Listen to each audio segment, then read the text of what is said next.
Alright, so we're going to put it in the smaller of our two pool machines. Usually goes in this small pool. We call it R2 because it's blue and a little bit temperamental. First thing you're going to do is you're going to get his power box, and his power box's cord. You'll just take it off like this, and you'll put it up on here, and then throw this power cord over so that way when it comes time to plug everything in, you're ready to go, and it's not going to get in the way. The next thing you have to do is put together his filter bag. You're going to need the bag, these two clips, and the frame. You want to make sure that the bag is right side out. This side is inside out, so you want the smooth side on the outside. You'll take this blue tag and you'll line it up where it says filter bag tag goes here.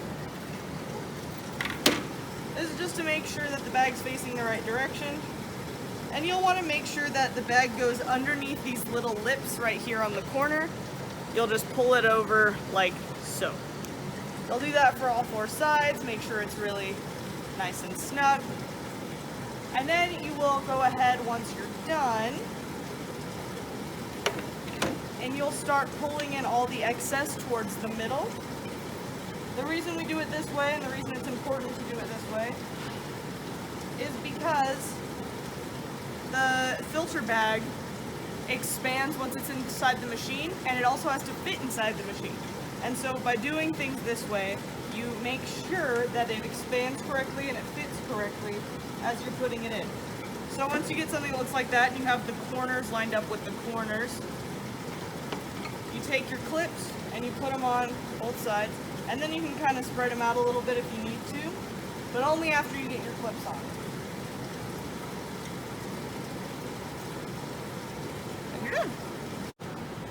So once you're done putting the filter bag together, you're going to need to take off the cord. It's really important you take off the cord first because the way this is balanced, if you take off the machine, it'll fall backwards. If you haven't taken that off, it'll get hurt. It's a mess. So you're just going to go ahead and gently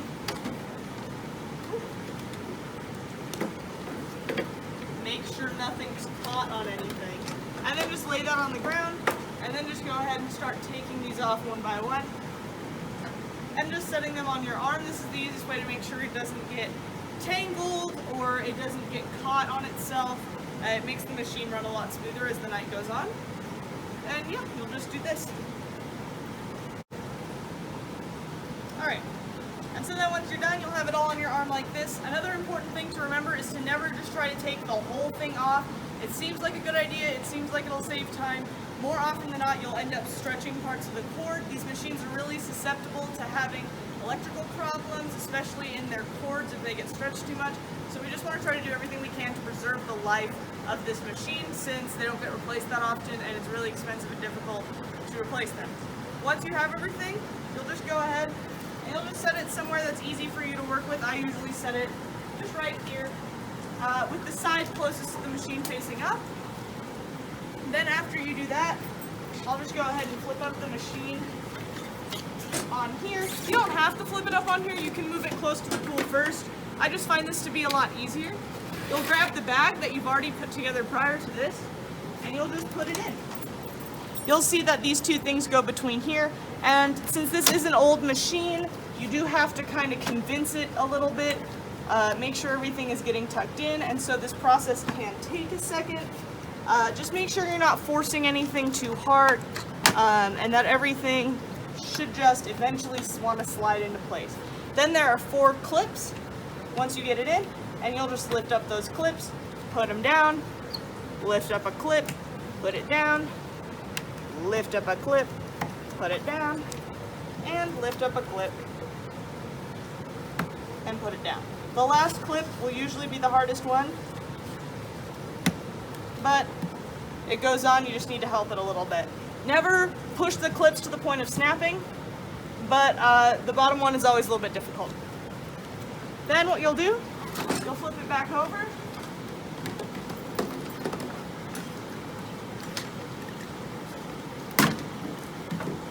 and then you'll go ahead, you'll make sure that you pick it up either by this rope, never by the cord, by the rope and by the handle, or you put both hands on the handle.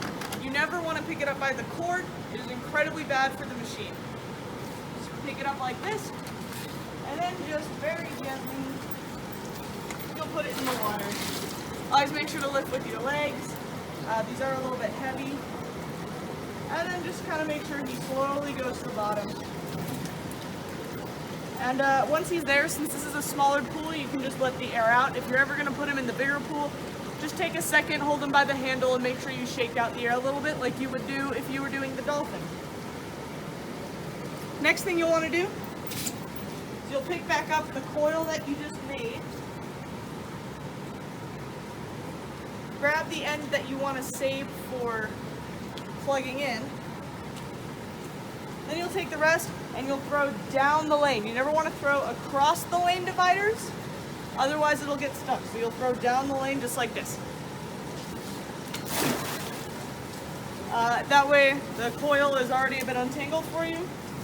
Then what we'll do, we'll take this end and we'll loosely wrap it around just one time. That way the machine doesn't unplug itself.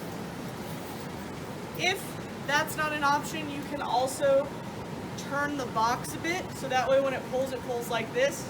But we just find that that's better. The machine never pulls on itself too hard. If you notice it struggling, just make sure that you keep an eye on it over the course of the night. You take this, it goes in this flap, just like that. Then what you'll do is you'll go over to the other side.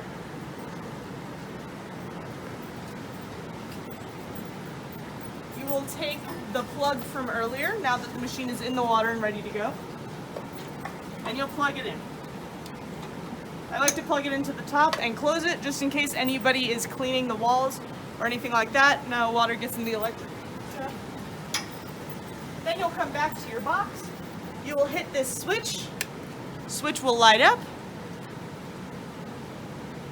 Then you will hit opt. That'll tell you how many hours it's going to go for. We have 5 in a usual shift. Sometimes it'll be higher or lower, depending on if the morning crew is going to take it out or not. So we'll leave this at 5. Then you hit opt again. You can also hit C run. It'll produce a similar effect.